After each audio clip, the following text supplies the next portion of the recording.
And what about this government house dig or excavation? Is that the most important project you've worked on? It's certainly the most important I've worked on, and probably that I ever will, I think.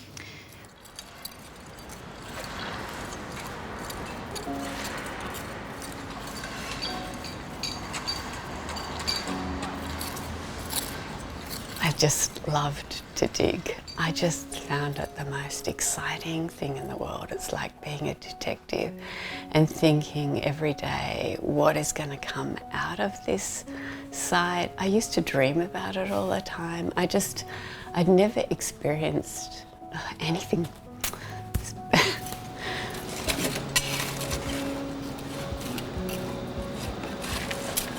Oh, well, it was a car park, nothing special. It's, you know, a lot of archaeologists work on sites which are car parks. It was a prime piece of Sydney real estate, so everyone was keen to make money out of this site, which I'm not sure if the government was going through one of its poorer phases, but a significant amount of money by building a skyscraper on state-owned land would have certainly helped them regardless. When I first went down there, it was open and it was completely unprepossessing. The Young Street terraces was incredibly run down, almost derelict, and the Phillip Street terraces were in similar condition. So it was a very sad looking site. We had our offices in the Young Street terraces, which had been where nurses from Sydney Hospital lived. So when we went in there, I wanted to preserve. One room was covered in pin-ups of men. I wanted to preserve it, but I wasn't able to. So we had proper offices to go to. We weren't working in a tent or trying to find some shade under a tree and competing with ants or any of the other stuff that is the usual lot of an archaeologist. So it was palatial as far as I was concerned. The location was fab to be in the city. Fantastic.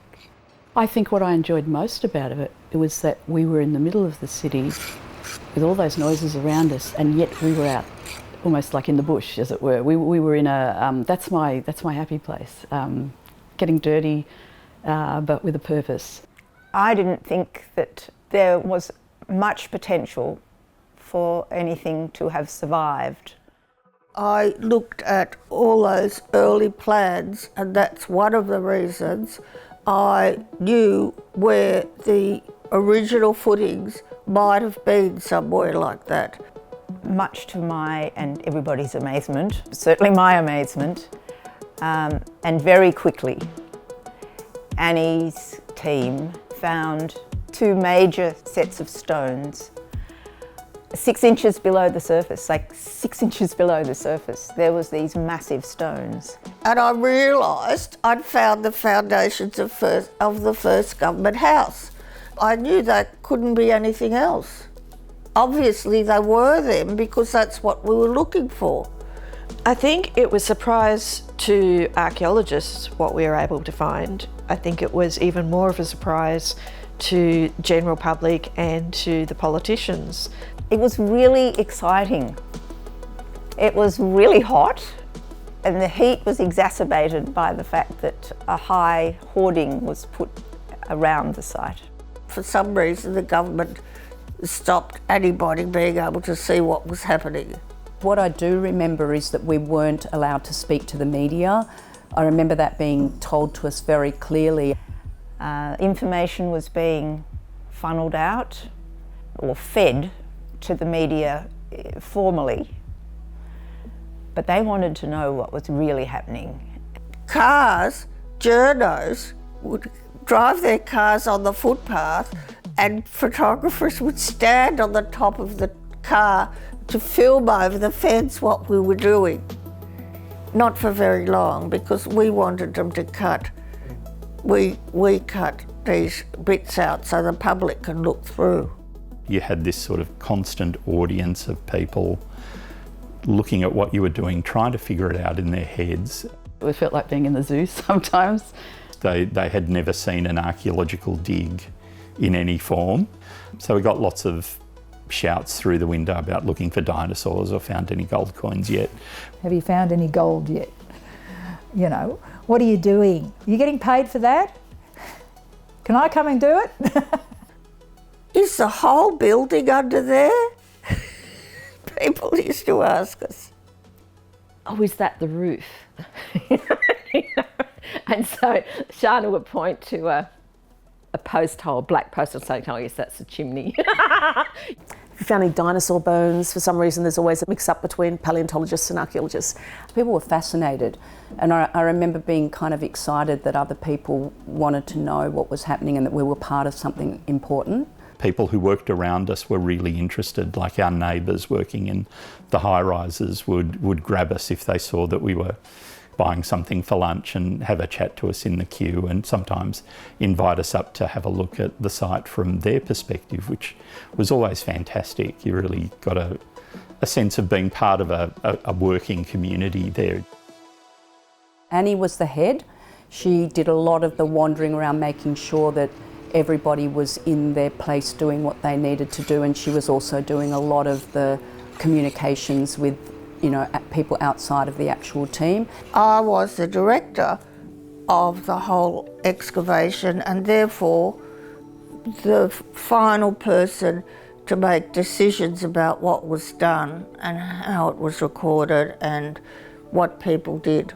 And then there were trench supervisors. So the trench supervisor was basically, you had some volunteers assigned to you, and about 90% of the volunteers had no experience in archaeology at all. So you had to give them clear instructions and watch what they were doing, because it's very easy to dig out the wrong part and, you know, cause damage and something like that.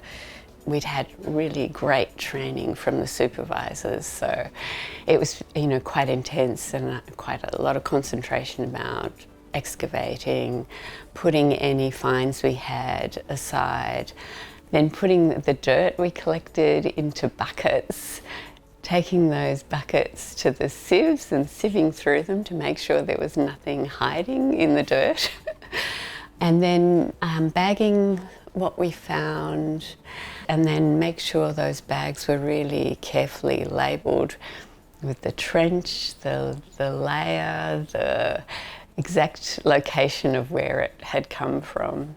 And you were also in charge of recording what went on there and making sure that you were making notes about the layers. If there had to be something drawn, because you're not digging all the time, sometimes you stop and you draw sections. That is beautiful.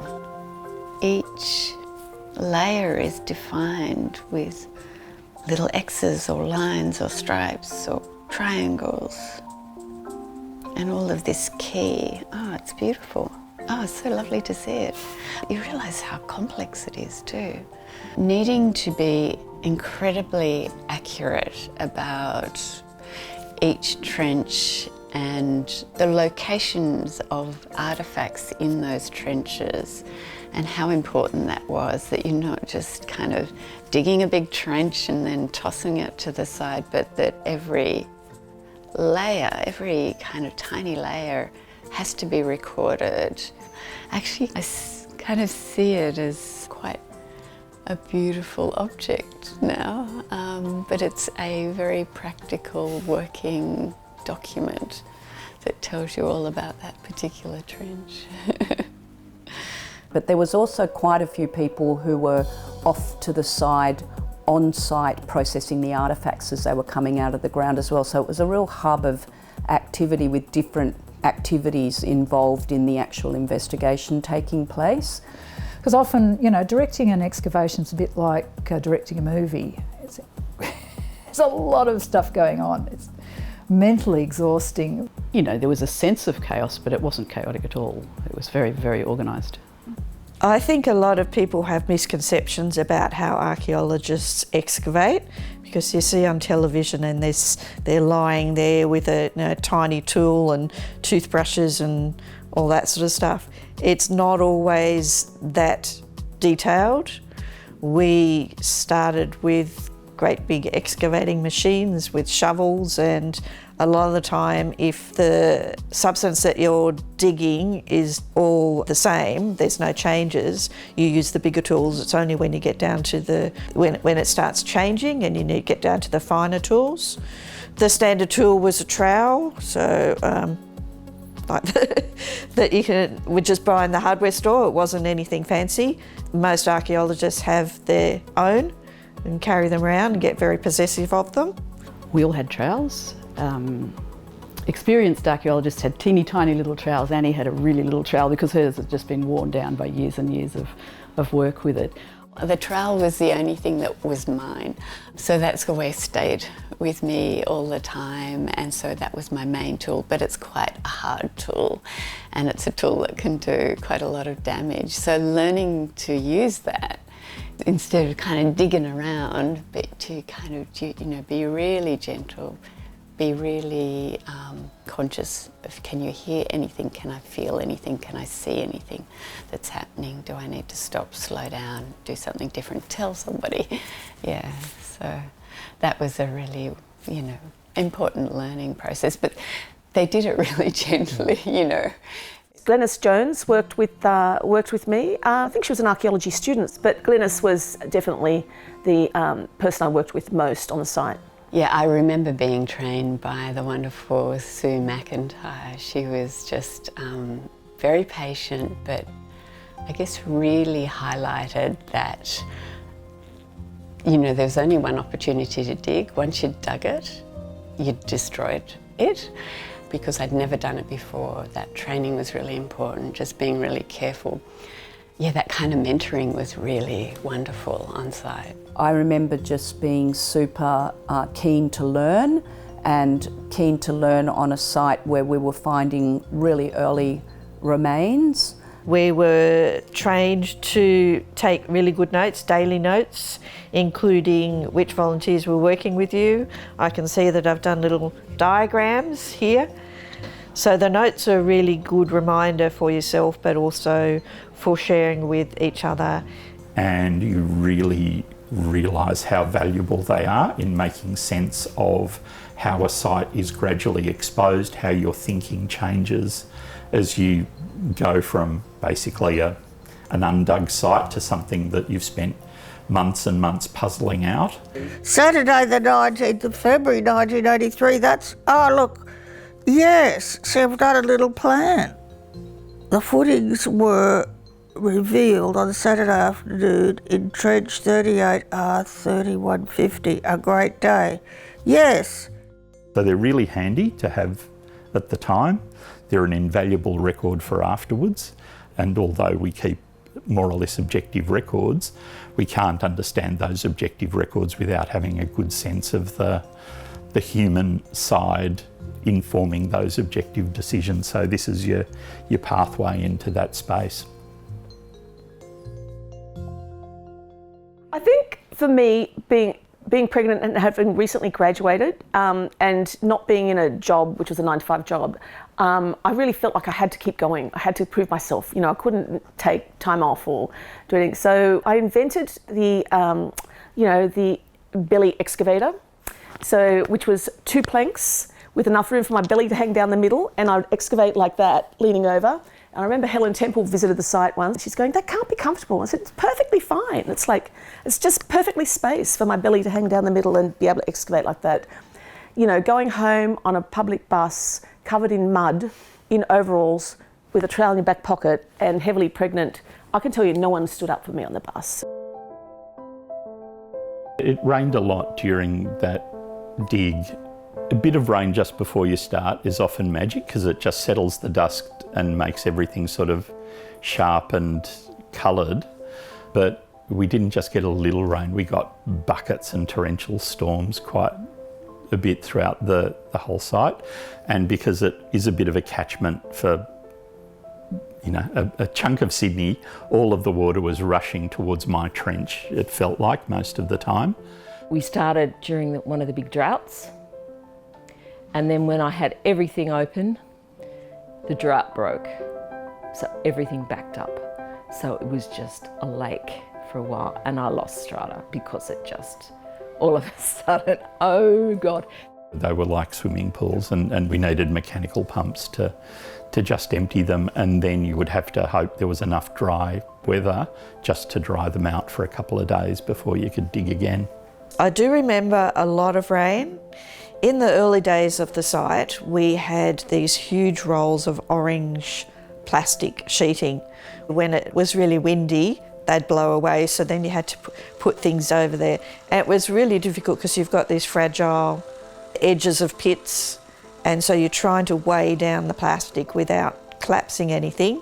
We had a few people who had building trades, and they built these large covers, and they were intended to act as just protective lids over the trenches, but that sort of kept rain directly off, but it didn't stop it all channeling and running through on the surface or through the ground into the trenches, and that's really problematic. So rain was a constant enemy. If it was raining, it was mud everywhere, and we'd have walkways where we'd put down wooden pallets or something so we weren't disturbing the surface too much, and heaven forbid moving material into the trenches. We got planks from Public Works when it was wet. We had all different sorts of weather. When it wasn't raining and wet or muddy, it was quite dusty. There were spoil heaps because we dug stuff up and just piled it ready to be taken away by a big truck. If the wind was up, it would just blow back across the site. And it could be unpleasant. I do remember the cold more than anything else, because I guess by that time my son was born in October, so we were digging through that winter. Yeah, so I do remember that. I'm sure there were beautiful days and the smells near our site, you'd get a few whiffs of that sort of, I don't know, sewagey clay and various other things. And we had some people who were working for the New South Wales Public Service in different roles who were archaeology or heritage people, and because this had become a bit of a high-profile government project, they were seconded for a couple of days a week to support the project and did their own digging as well on the site.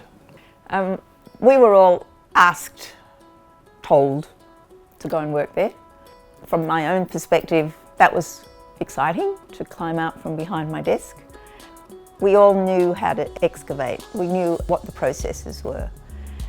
So hopefully Annie felt we were going to be useful, because she was stuck with us anyway. Roy Laurie was one of the people who came onto the site as a soil scientist, and I hadn't met him before, but he was fantastic. He's really good at explaining things to you, so as much as possible, I tried to sort of hang around with him while he was on site, to the extent where I was told to go back and look after my area, because I kept following him around like a puppy. People learned about soil who'd never really thought about it before, yeah. Because that first government house site was so well funded, with support from the laboratory, I was able to ask interesting questions. Questions asked to me from other archaeologists, because there's very little in the literature back in the 80s on soils and archaeology. Every time I go and dig a hole, it's an opportunity for discovery. What is this going to be? What am I going to find when I dig this hole? Is it going to be like that, or like that, or like that? And sometimes I get a very rewarding experience, and sometimes I don't. The whole experience kind of, it overtook me. It just felt like I was embodied, and There was an excitement, but there was also a tension, because we had to finish things. We had to finish things. We had to find things, and we had to do it properly, but it had to be quick. Hard things to do. It's not what archaeology is all about. Archaeology is slow and mannered normally. There were slightly too many people on site. That didn't help. Not Annie's fault. Senior bureaucrats decided if you had more people on site, it was faster. Probably not quite the right thing to do. Of course, I felt pressure because they were wanting to finish it off There was a lot of pressure. Yeah, so I think she was probably under a lot of stress when you think about it. It's probably the largest, most public excavation probably that could have happened, and Annie was a fairly young person herself in those days, and she took on this bigger than Ben-Hur project. It was the biggest dig that had been done at the time, excavation that had been done at the time. It's the first excavation I worked on where they actually had conservators on site, cleaning the finds, and we'd talk about the finds, and I learned about what we were actually taking out. When I got onto the site and started bringing up things like clay pipes and bottles and ceramics, they're like everyday objects. It's like eating and drinking and having fun. It's kind of it's felt really Australian. Finding a toilet with potential researchable remains in it, that was pretty exciting. I dug the governor's privies, which was a very unusual feature for Sydney at the time because it was a 3-seater toilet, which apparently only the very important people get 3-seaters. And they threw all sorts of stuff down in there. There was a lot of beautiful pottery and things. People threw old things down the toilet, and there was beautiful pottery, and that's my special thing, ceramics. It was beautiful. And then also there was the original ground surface in 1788 sands, ground surface, which were amazing to see, the original ground. And so in the drain fill and the recutting of the drain to fix it were all fantastic dumper stuff. So it was great and very exciting because all these came up and we realised that, French wine bottles. I recognised especially Chateau Medoc. Yum. We all went yum. That's what I remember at the time, thinking, ooh. We found a clay pipe. We had lots of clay pipes. They're beautiful things, clay pipes, but we found one that had 3 chicken claws sort of holding the pipe, and it was just such a beautiful little thing. Everyone stopped and looked at that. I mean, finding the burial of the dog was really exciting. It was laid down horizontally. A lot of the upper soils are gone, so it would have been dug in a pit. On archaeological sites, we often get pet burials. Yeah. So we talked to it when we were digging it. We did talk to it, you know. And I'm very proud that it's part of the display for First Government House, the museum.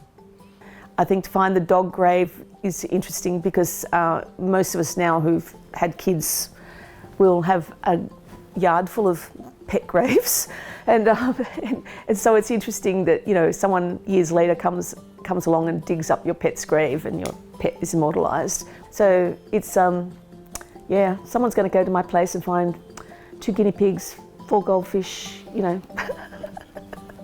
but there someone found the dog. Yep. The volunteers got really excited about what they were finding. The discovery is just of finding something is just and being able to share it with each other. It's just magical.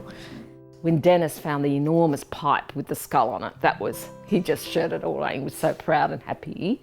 I pulled up what was that, although really sort of covered with dirt and grime, and this little beauty popped out, and I remember losing my cool and running around showing everyone, look what I found, isn't it fantastic? So it's a great joy being reunited with this little fella.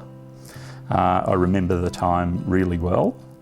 As an archaeologist, one of the things that was drummed into me is that you retain your cool on site. If you find something really excited, that's the time you step back and just stay calm and don't do anything stupid. And I completely forgot all of that and just raced around the site showing everyone the cool thing that I'd found.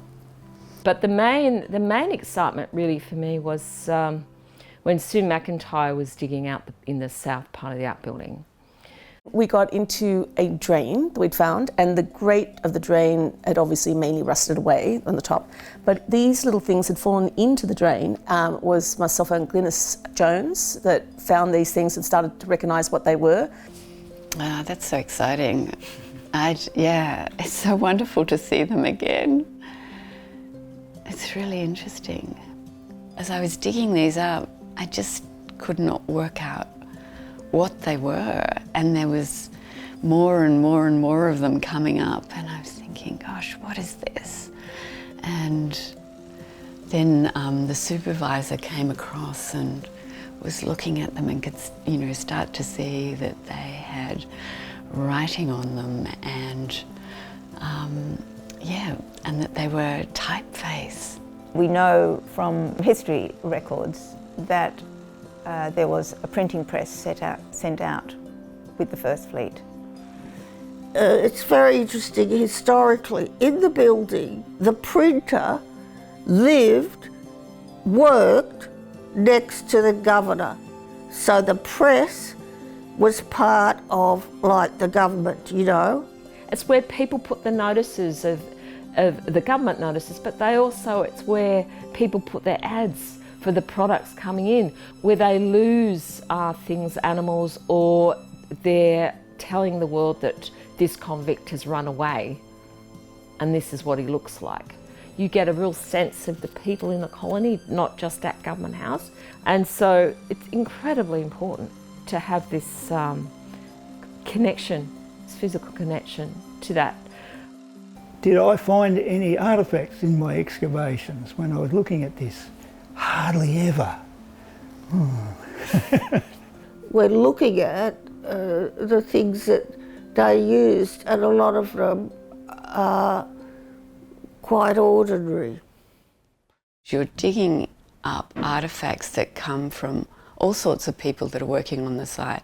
So there's the kind of elite that lived in the Government House, but there's also all the workers here, all those clay pipes that are coming up that are telling their stories. Those kind of more mundane ceramic bottles are more about their stories than those lovely, pretty blue and white ceramics that were by the elite. And I just think working on this site and working with kind of these social historians, these archaeologists who, you know, treat everything equally, as is important as everything else. So this site taught me about that. I think that egalitarian eye gave me that sense of everybody being equally important and everybody's story being equally important to collect and record.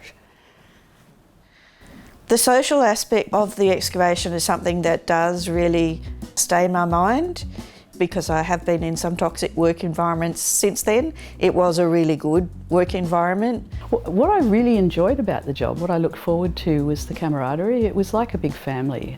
I think what Annie was really good at was bringing people together, and we had lots of parties. So on a Friday night we might have a party. Annie brought out her guitar. I don't know if you've ever heard her singing. I think the nearest I can say is Lucinda Williams, if you YouTube that.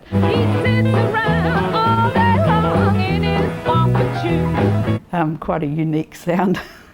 But, you know, we just milled around, had a few drinks, had a few laughs, and it just felt like a really good place to be part of. I wanted us to do things for fun, and for instance, I was doing yoga, Satyananda yoga, and I asked the yoga teacher to come. And so once a week, a yoga teacher would come and we'd do yoga for, you know, stretching and things. And some people really liked it, and some of the volunteers, one of them thought it was really pathetic, you know, this cool kind of guy, but the other people liked it. And so I put things on. For birthday parties, we really tried hard to celebrate everyone's birthday and mark it. Happy birthday, dear. Someone would bring in a cake or make a cake. Yes, I remember that, you know, people wishing me well for my birthday, and I'd get cake and we'd have a present. I think I've only known these people a few months and they're celebrating this, and it was just so beautiful. And, you know, they were doing that for everybody, and it was just really generous. What else did we do? We did an art competition, and we used to go over on Friday afternoon, we used to go over Macquarie Place and drink beer, and people used to sit around on the grass. I remember we were sitting there one day around a pillar, and at the bottom base of it, sandstone carving. And I think it was Annie, she sort of looked over there and she said, "That's the same as what we found on the site." And she made some link between that and something she'd found on the site while we were sitting there having a beer. Yeah, so we're all much of a muchness in terms of our values and what we're interested in. We were very much anti-uranium. And we used to march against banning the bomb. We marched up William Street playing the guitar and singing, you know, "We shall overcome" and things like this, to ban the bomb. I don't remember how long banning the bomb went on for, but it didn't, you know, we weren't successful. My memory of the whole thing is that it was a really good part of my life, a really good time.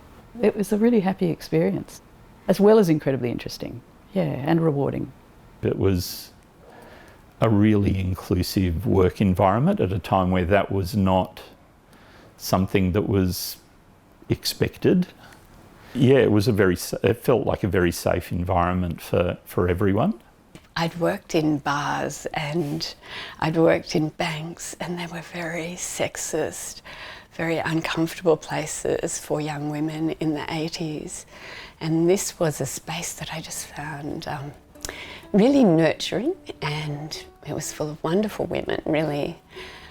They cared about the people, the volunteers, and they were really mentoring us. I was like, yeah, I felt the same as them, not a superior person bossing them around. But that's my personal way of being as well, if you know what I mean. And in Bickford, and the supervisors were so generous kind of with the volunteers. Annie Bickford was my hero when I worked on the excavation. I guess I consider Annie Bickford one of my major mentors, and, you know, one of the people that really influenced the trajectory of my life. It's really interesting that the public archaeology thing was largely started by women. So in the days, and that goes for Aboriginal sites as well, the whole public archaeology thing, because men had tenure in academia, and so most men aspired to be in academia and those things. And at some point, a whole sort of raft of women realised that if they wanted to keep working in archaeology in Australia, in New South Wales, they had to find another way.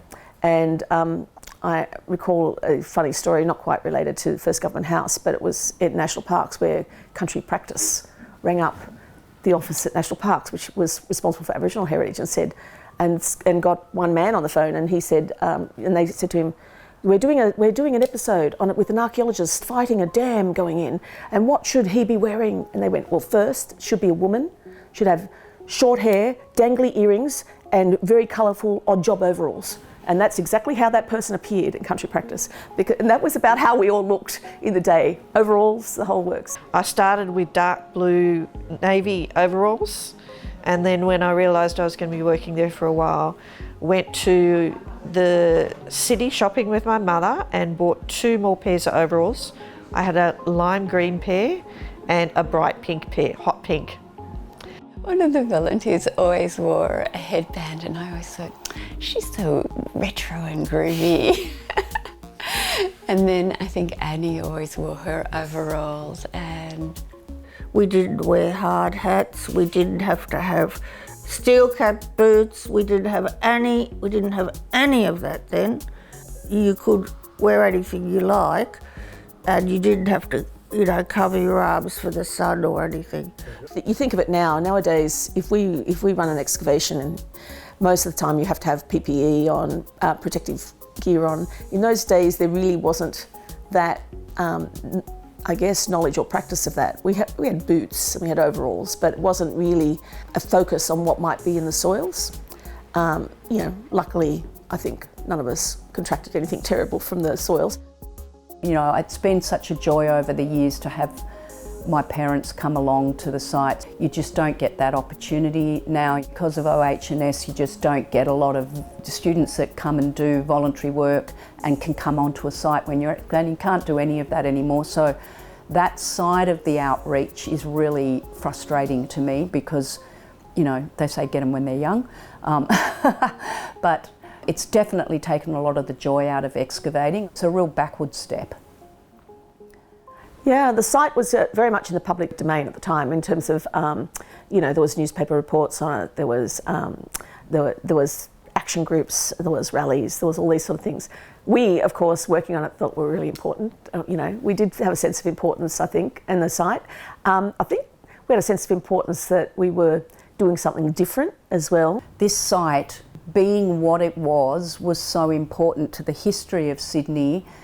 To be able to fight for the preservation of what was important was such a public outcome, such an important thing for Sydney. You know, there was all sorts of kind of wild ideas about what would happen here, and we were really at the forefront of, the 80s and the 90s were just that hedonistic development period. So we could have lost so many sites had we not had people like Annie and Helen Temple and all these people that really understood how important it was to keep some of these sites, or at least to investigate them before development occurred. Academic archaeologists just stood up without being asked, wrote letters, lobbied government, came together as a group.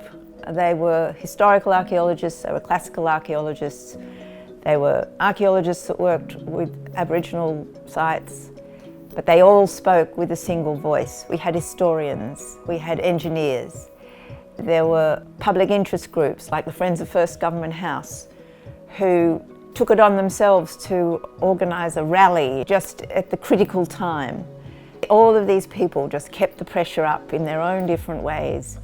And I think that's what finally turned the ears and eyes of the politicians. First Government House site as a place where people stood up and said, we don't agree with this, we don't want this to be developed, we want this to be saved, and you can point to something tangible that's been saved there, stands out, I think, as a bit of a monument. I think it was important, and we can demonstrate this site. I can show my friends, my relatives, my nieces and so on, this is what we found, particularly with the dog in the door of Museum of Sydney. That's my dog, and so it's quite I love it, the Museum of Sydney. I've been up and I've looked at all the stuff and I've pulled out drawers and gone, I remember that, and I still feel the strength of the site. I still feel that it's a powerful place, and I'm proud that I had an opportunity to be part of it. When I go into the museum, I feel excited and I shout out, I excavated this site, and I look at things and I feel really proud. So the trench which is open in the foyer of the Museum of Sydney, which is my trench, doesn't have my name on it, but apart from that, perfectly preserved. So, I feel like a sense of, there's a bit of my history too in there, even though it's not actually my history, but I feel like there is something tangible I can point to for my grandkids. I can take them to the Museum of Sydney, point to that trench and say, this is the trench that Grandma worked on, this is a trench your dad was born in almost. And that's sort of quirky for them, but it's a very tangible thing. For archaeologists in Australia, particularly in New South Wales, a lot of the work that we do is salvage work prior to development.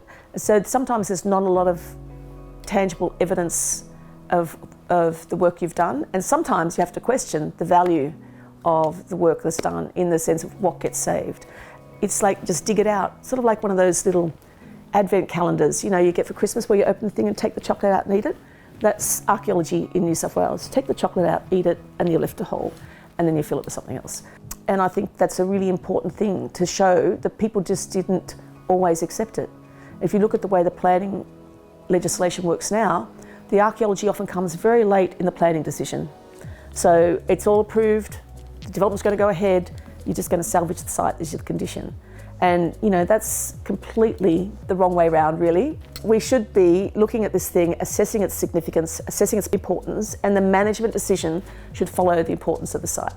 And that really doesn't happen. And we say it happens, but it really doesn't happen very often anymore.